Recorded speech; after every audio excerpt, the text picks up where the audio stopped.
Hello friends, welcome back to my channel Shatabdi's green life. आज मैं आपके साथ समर के जो फ्लावरिंग प्लांट्स होते हैं, जो स्पेशली समर में बहुत फ्लावरिंग करते हैं, वो वाली प्लांट्स के बारे में मैं बात करूंगी, जिसका नाम है एडेनियम, जिसको डेजर्ट रोज़ भी बोलते हैं। डेजर्ट रोज़ ये नाम से ही पता चलता है इसको कैसी क्लाइमेट पसंद है। ये स्पेशली डेजर्ट में जो फ्लावरिंग होती है वो वाली प्लांट्स है, और वो डेजर्ट की जो क्लाइमेट्स है वो वाले क्लाइमेट से बहुत पसंद करते हैं। ये प्लांट की जो फ्लावर्स होते हैं बहुत ही सुंदर होते हैं। ये डबल पेटल में भी आते हैं, सिंगल पेटल में भी आते हैं। तो देखिए मेरे पास है ये सिंगल पेटल और ये है डबल पेटल।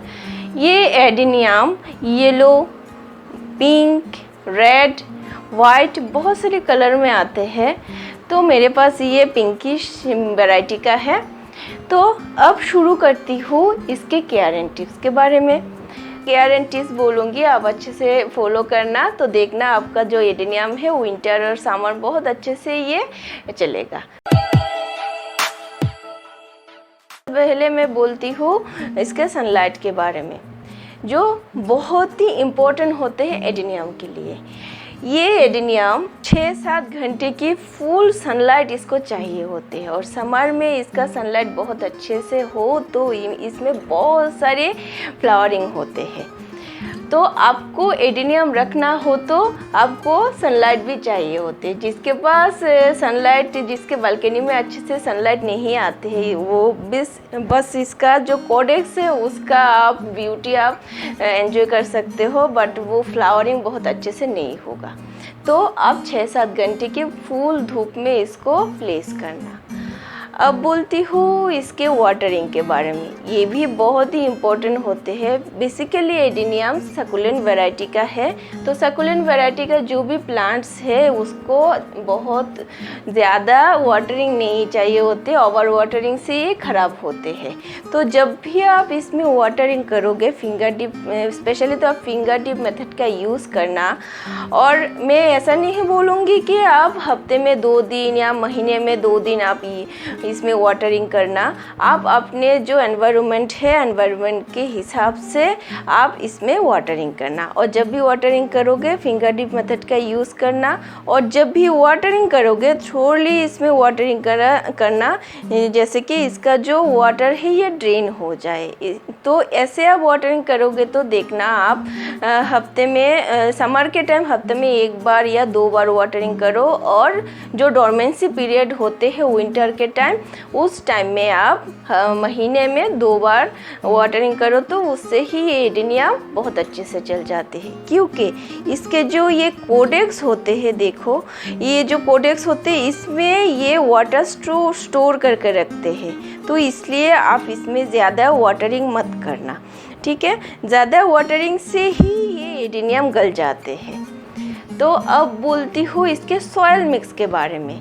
जो इसके लिए जो सॉइल मिक्स चाहिए होते हैं, ये सकुलेंट सॉइल मिक्स ही चाहिए होते हैं, जिसमें 50% रिवर सैंड, इसमें 25% गार्डन सॉइल, 25% वर्मी कंपोस्ट, और इसके साथ आप चाहो तो इसमें थोड़ी सी परलाइट यूज़ कर सकते हो। थोड़ी सी जो स्टोन होते हैं, जो कंस्ट्रक्शन एरिया में पाए जाते हैं, वो वाली स्टोन भी आप यूज़ कर सकते हो। और इसमें थोड़ी सी आप फंजीसाइड यूज़ करना, नीम खली भी यूज़ कर सकते हो, सरसों खली भी थोड़ी सी यूज़ कर सकते हो, और थोड़ी सी फंजीसाइड आप यूज़ करना। देखना इस वाले सोइल में ये जो एडेनियम होते हैं बहुत अच्छे से बढ़ते हैं, और बहुत अच्छे से इसका फ्लावरिंग भी होते हैं समर के टाइम। अब बोलती हूँ इसके फर्टिलाइज़र के बारे में। एडेनियम का जो ग्रोइंग पीरियड होते हैं स्प्रिंग टाइम से समर टाइम, वो उस टाइम में बहुत अच्छे से इसका जो फ्लावरिंग और इसका जो लीव्स बहुत अच्छे से बढ़ते हैं, खिलते हैं। तो उस टाइम में आप फर्टिलाइज़र का बहुत अच्छे से ध्यान रखना, क्योंकि उस टाइम में फर्टिलाइज़र बहुत अच्छे से ना मिले तो, खाना अच्छे से ना मिले तो इसका फ्लावरिंग बहुत अच्छे से नहीं होगा।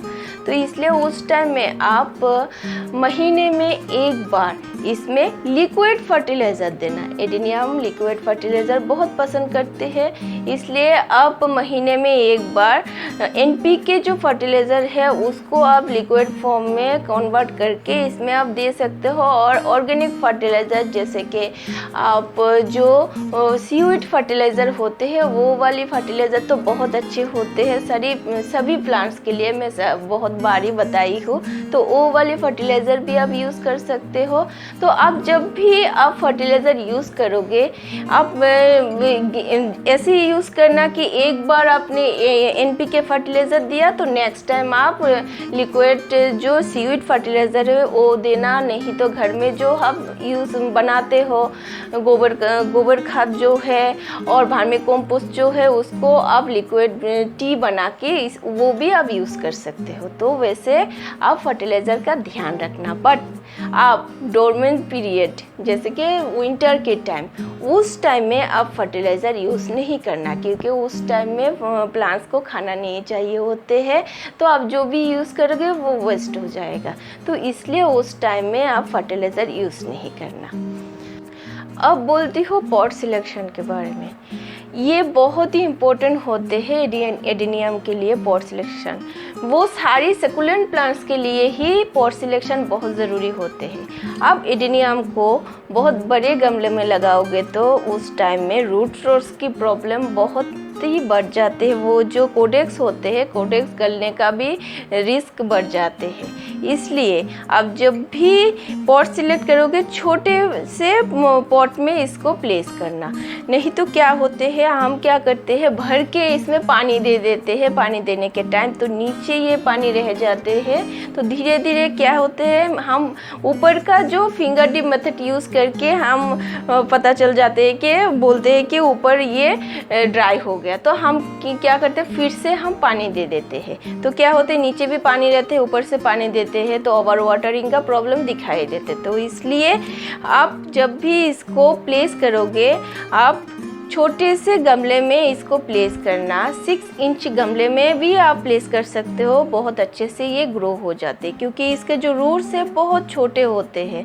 तो इसलिए बहुत बड़े से जगह की ज़रूरत नहीं होते हैं। इसलिए जब भी पॉट सिलेक्ट करोगे छोटे वाले पॉट सिलेक्ट करना। अब बोलती हूँ इन्फेस्टेशन के बारे में।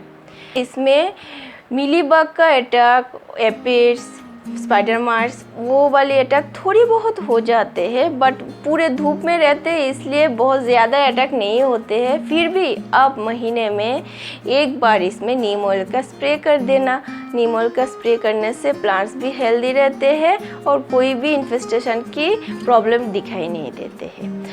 अब बोलती हूँ प्रूनिंग के बारे में। एडेनियम के लिए प्रूनिंग बहुत ज़रूरी होते हैं, क्योंकि एडेनियम का जो लूक्स है उसके कोडेक्स में होते हैं। कोडेक्स जितना मोटा होगा उतना ही जो एडेनियम का लुक्स बढ़ जाते हैं, लुक्स बहुत सुंदर हो जाते हैं। तो ये जो कोडेक्स होते हैं, कोडेक्स कब मोटे होते हैं, जब ऊपर से हम प्रून करेंगे और नीचे से जब हम इसको रिपोर्ट करेंगे, उस टाइम में आप थोड़ी बहुत इसका जो रूट्स है उसको थोड़ी बहुत प्रून कर देना। प्रून करने से क्या होते हैं, इसका जो कोडेक्स है वो मोटा हो जाते हैं, बहुत ही सुंदर लगते हैं।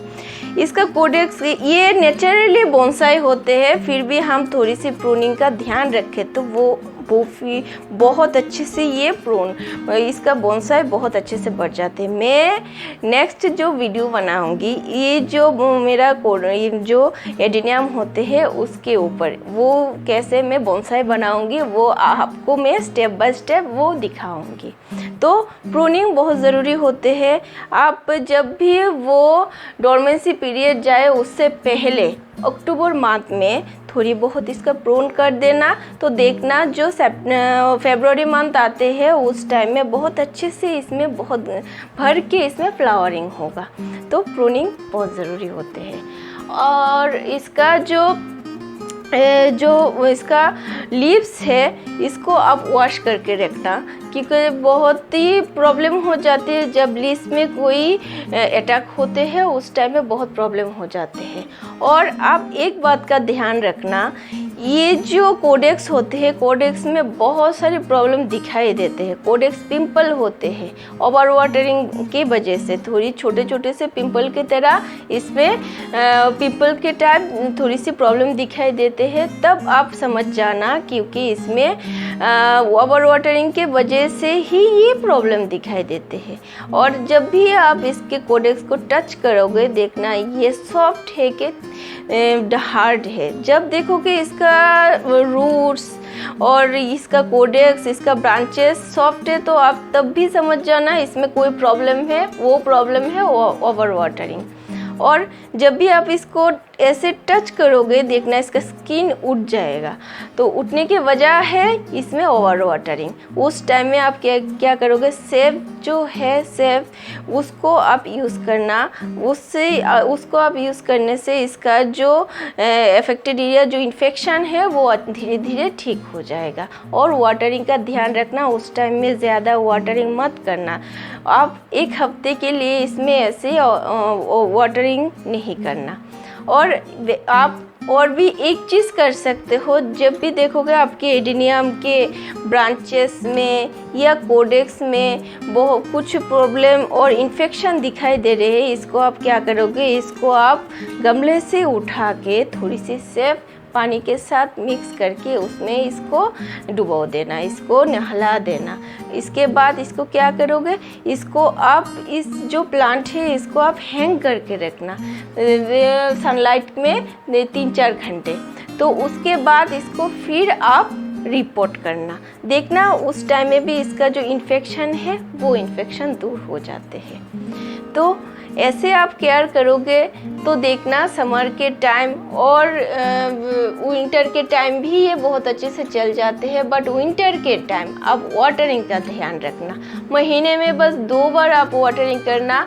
और इसको विंटर के टाइम भी सनलाइट में इसको प्लेस करना। और मानसून के टाइम भी आप इस बात का ध्यान रखना है, इसको बारिश के नीचे इसको मत रखना, क्योंकि ये सकुलेंट प्लांट होते हैं, गल जाएगा इसका कोडेक्स। तो इसलिए मानसून के टाइम इसको बारिश से बचा के रखना।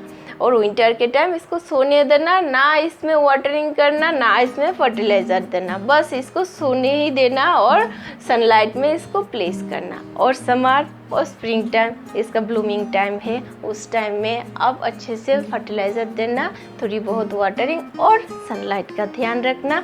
इससे ये प्लांट बहुत अच्छे से चल जाते हैं। ये ज़्यादा केयर नहीं मांगते, बस सनलाइट मांगते हैं। बस आप उसको ये दे देना तो आपके साथ पूरे साल चलेगा। तो कैसा लगा आज का वीडियो बताना ज़रूर, और अच्छा लगे तो लाइक, कमेंट और सब्सक्राइब कर देना। Thank you, bye, take care, happy gardening.